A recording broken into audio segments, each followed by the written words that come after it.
안녕하세요. 안티기자의 밀리터리 입사 코리아입니다. 지난 23일 방위사업청은 3월 중순에 행정 절차를 거쳐 방위사업 추진위원회를 열고 KDDX 상세 설계 및 선도함과 후속함 5척을 건조할 사업자를 심의 선정할 것으로 검토 중에 있다고 밝혔습니다. 방위사업청은 내달 산업통상자원부의 방산업체 지정 결과가 도출되면 빠르게 사업자를 결정하겠다는 방침입니다. 우리 해군의 대잠수전 능력을 키울 해상작전 헬기 MH-60R 시호크가 2월달부터 한국에 도착합니다. 시호크가 배치됨으로써 대잠 능력이 획기적으로 높아질 것으로 보입니다. 오늘은 KDDX 구축함 3월 사업자 선정과 시호크 인도에 대해 분석해보는 시간을 가져볼까 합니다. KDDX 구축함 사업자 선정 3월 결정. KDDX 구축함 사업은 총 사업비 7조 8천억 원의 예산으로 6,000톤급 한국형 차세대 이지스 구축함 6척을 건조하는 사업입니다. 산업통상자원부는 2014년 12월 19일과 2015년 1월 8일 각각 하나오션과 HD 현대중공업을 상대로 현장 실사를 진행했습니다. 국군 방첩사업부가 두 업체를 상대로 자료와 보안사항을 정밀 실사 중이며 산업부는 2월 초까지 방산업체 지정 여부를 결정할 것입니다.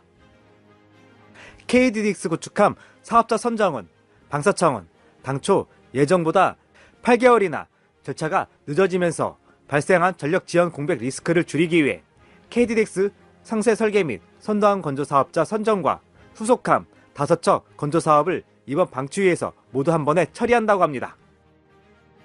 신형 함선의 건조는 개념 설계, 기본 설계, 상세 설계 및 초도함 건조, 후속함 건조 순으로 진행하게 됩니다. 신형 함선 건조 시 상세 설계와 선도함 사업자 선정은 통상적으로 기본 설계를 한 사업자가 상세 설계를 같이 수행했습니다.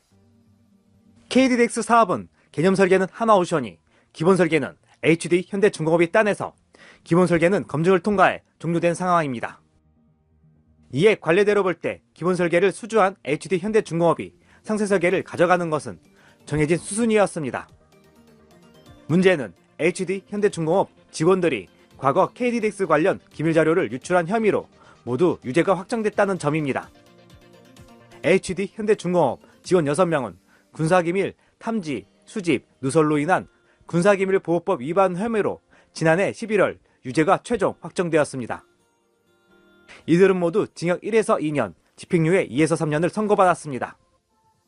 직원 9명은 2012년 10월부터 2015년 11월까지 3년간 대우조선 해양이 작성한 KDX 관련 자료 등 군사기밀을 8차례 넘게 빼낸 것으로 드러났습니다. 지난해 3월 방사물자로 지정되었으며 방사물자는 일반 물자인 대형 시험선과 달리 방산업체만 사업을 진행할 수 있습니다. 이에 KDDX를 놓고 경쟁하는 HD 현대중공업과 하나오션 모두 방사물자인 KDX를 수주하기 위해 산업통상자원부에 방산업체 지정을 신청해 놓은 상태입니다. 산업부의 방산업체 지정은 현재 막바지에 접어들었습니다. 산업부는 이르면 2월 초 방산업체 지정을 마무리할 계획으로 알려졌으며 방사청은 방산업체 지정 결과가 나오면 사업자 지정 방식을 결정할 예정입니다. 만약 산업부가 기본 설계를 수주한 HD 현대중공업 단일업체만 방산업체로 지정할 경우 방사청은 고민을 덜게 됩니다. KDDX를 놓고 경쟁하고 있는 하나오션이 방산업체로 지정되지 않은 만큼 HD 현대중공업 수의 계약으로 결정할 수 있습니다. 두 업체 모두 방산업체로 지정된다면 방사청 고민은 또한 깊어질 전망입니다. HD 현대중공업 한 업체로 수의 계약으로 갈지 두 업체 경쟁 입찰로 갈지 정해야 하기 때문입니다. 방사청은 최대한 빠르게 사업자를 진행하기 위해 이르면 3월에 열릴 방추위에서 초도함 건조업체를 선정할 때 2에서 6번한 후속함 수주 방식도 같이 상정하는 방안을 검토하고 있습니다. 방사청이 기본 설계 사업자에게 수의 계약으로 상세 설계 및 선도함 건조권을 맡긴다는 관행을 깨고 개청 이래 첫 공동개발, 공동건조 방식도 제시했었습니다. 원래 이 관행은 KD2 사업에서 발생한 책임 소재로 교훈 삼아야 함에도 불구하고 방사청이 스스로 모든 책임을 지고 존재의 가치를 증명해야 할 상황입니다. 상사 설계를 기본 설계 업체가 가지지 않는다면 모든 법적 책임을 상세 설계 업체와 방위사업청이 져야 하는 상황입니다. 방사청이 3월에 확정할 KDDX 사업자 선정 방식은 수의 계약으로 할지 공동개발, 공동건조 방식으로 갈지 항구하고 있어 알 수 없는 상황입니다. 그래서 초도함 건조를 선정하고 업체들의 반발을 막기 위해 2에서 6번함 수조 방식도 빨리 정해 업체 간 분쟁을 최소화한다는 방안입니다.